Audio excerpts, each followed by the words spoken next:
In this video, I want to take a look at differentiating vectors. So we can use calculus with vectors to solve problems involving motion in 2 dimensions with variable acceleration.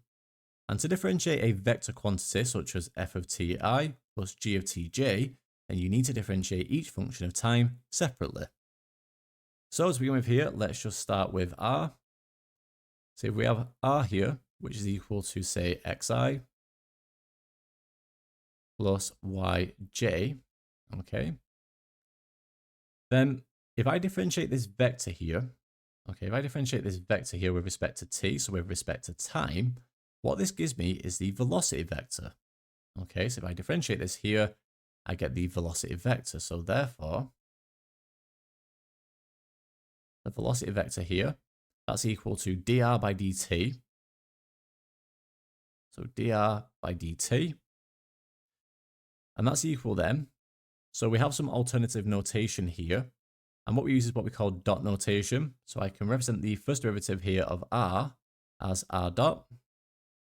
So it's just r here with a little dot above it. And that would be equal then to x dot I plus y dot j. Okay, like so there. So like you can see, pretty straightforward. It's just what we established in variable acceleration for the first year material. And now, if I differentiate this velocity vector here, I actually get the acceleration vector. So in that case then, the acceleration vector here, that's going to be equal then to dv by dt. So I'm now differentiating the velocity vector here with respect to time. So dv by dt. Now that would actually be the second derivative then of r. So the second derivative of r. So d squared r by dt squared. And again, just using this alternative notation then of this dot notation, we can write this here as r dot dot, which would be equal then to x dot dot I. So x dot dot I plus y dot dot j. Okay. So like you can see there, all I think relatively straightforward. And it is largely a material that we established in the first year part of the course for variable acceleration. So if you have displacement, differentiate that, you get the velocity. And then if you differentiate the velocity then with respect to time, you get the acceleration. Okay. Now, the same is true going backwards. Obviously, we then need to integrate, but we're not going to cover that in this video. Okay, so for this video here, we're just looking at differentiating vectors. So not concerned with going backwards here and integrating. For now, just differentiating. So these are the 3 results that you need to be familiar with. Okay, so that's everything that we need here then for our introduction to differentiating vectors. So now let's take a look at some practice questions here for differentiating vectors. Starting off with question 1 here then, where we're told at time t seconds, a particle p has position vector r meters with respect to a fixed origin O, where r is given as follows. So r is equal to 2t minus 1 I plus 3t squared minus tj, where t is greater than or equal to 0. So for the first part here, part A, I want to find the speed of p when t equals 3. So for part A then, we're looking for the speed of p when t equals 3. So the first thing that I notice here is we're looking for the speed. And remember, the speed is the magnitude here of the velocity vector. So I need to find the velocity vector here. Okay. So the velocity vector v, that is equal to dr by dt. So dr by dt, and using our dot notation, that would be r dot. Okay. So in other words, what I need to do here is just differentiate r with respect to t. So if I do the I component and the j component separately here, then what I'm going to get for v, well, 2t minus 1, if I differentiate that with respect to t, that would give me 2i. So I get 2i. And then for the j component here, differentiating this with respect to t, I've got 3t squared minus t. So 3 times 2 is 6. So I get 6t minus 1. So I get plus, got 6t minus 1 there for my j component. So in this case now, we're looking for the speed of p when t equals 3. So what I need to do here now is sub t equals 3 into my velocity vector. So when t equals 3 here, what are we going to get? Well, I can see my velocity vector here will be equal to 2i. I've then got 6 times 3, so that's 18, minus the 1, so that would give me 17 there. So I get 2i plus 17j. Okay, and that's velocity, so that would be meters per second. Now, we're not done here because we need the speed rather than just the velocity vector. So in that case then, speed here is equal to the magnitude of the velocity vector. And remember, this is just simply an application of Pythagoras, so it's going to be the square root. So it's going to be 2 squared plus 17 squared. I've got 2 squared plus 17 squared here. And all you need to do here now is just put this into your calculator. So I'll quickly do that. So 2 squared plus 17 squared here.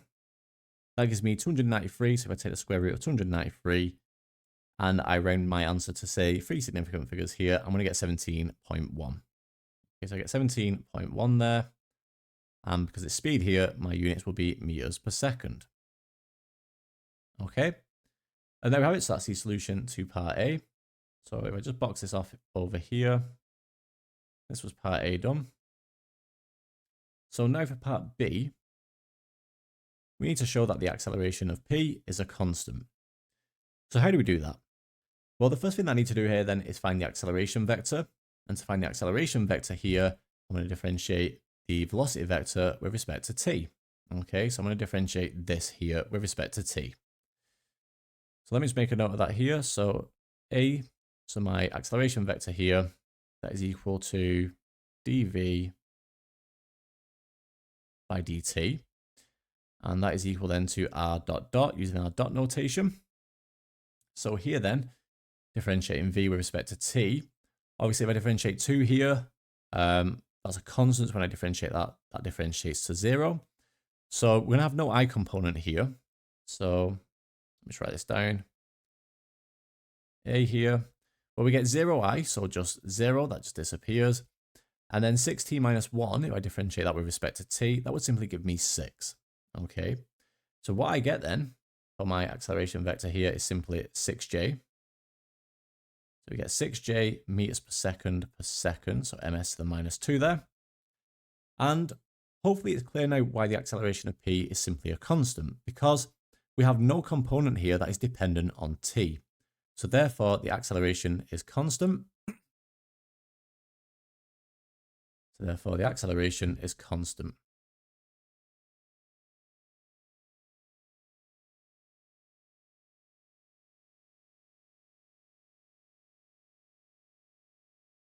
And the reason for that, like we said, is because no component is dependent on t.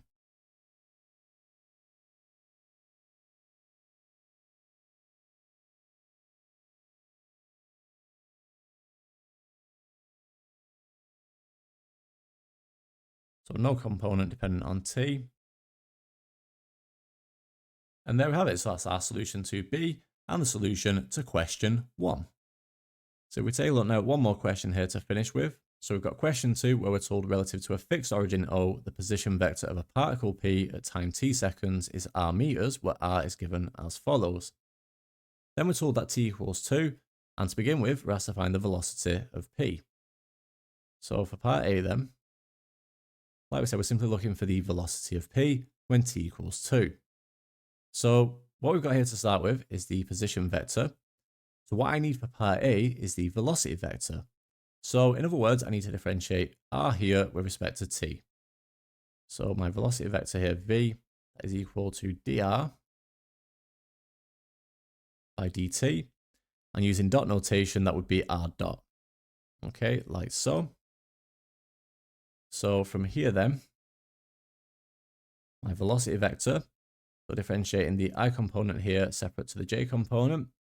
So 4t cubed, if I differentiate that with respect to t, that would give me 12t squared.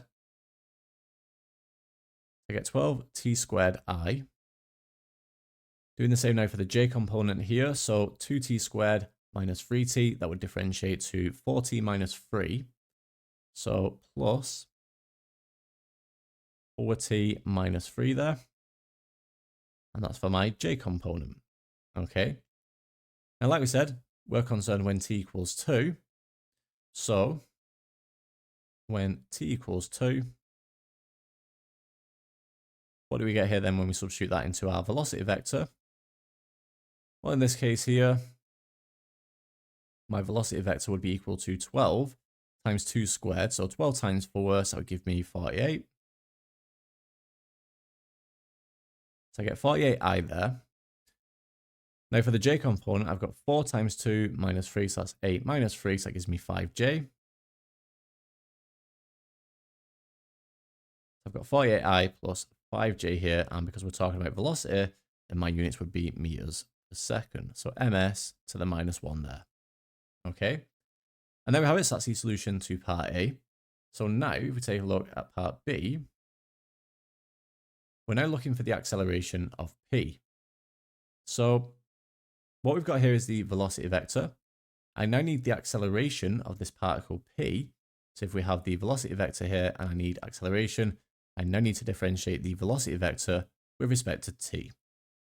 So the acceleration vector is equal to dv by dt. Oops. Let me just put the line under v there because that is a vector. So dv by dt.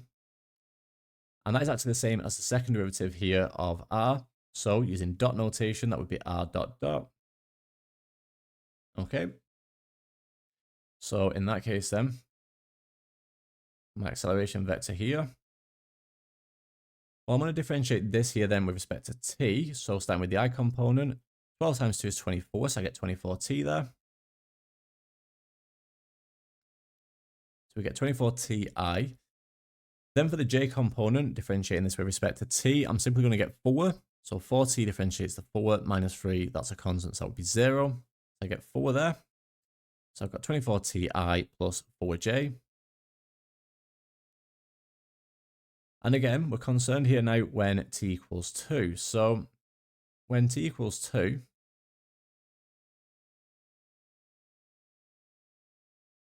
again, all I'm going to do here now is substitute t equals 2 into my acceleration vector. So what do we get here? I'm going to get 24 times 2, so that's 48. I get 48i. And then we've got 4j here, so that would simply be 4j because it's not dependent on t. I get 48i plus 4j. And there we have it. So that is the acceleration of p. Don't forget the units here to finish with. So if it's acceleration, it would be meters per second per second. And there we have it. So that is the solution there to question 2. And that brings the end of this video on differentiating vectors.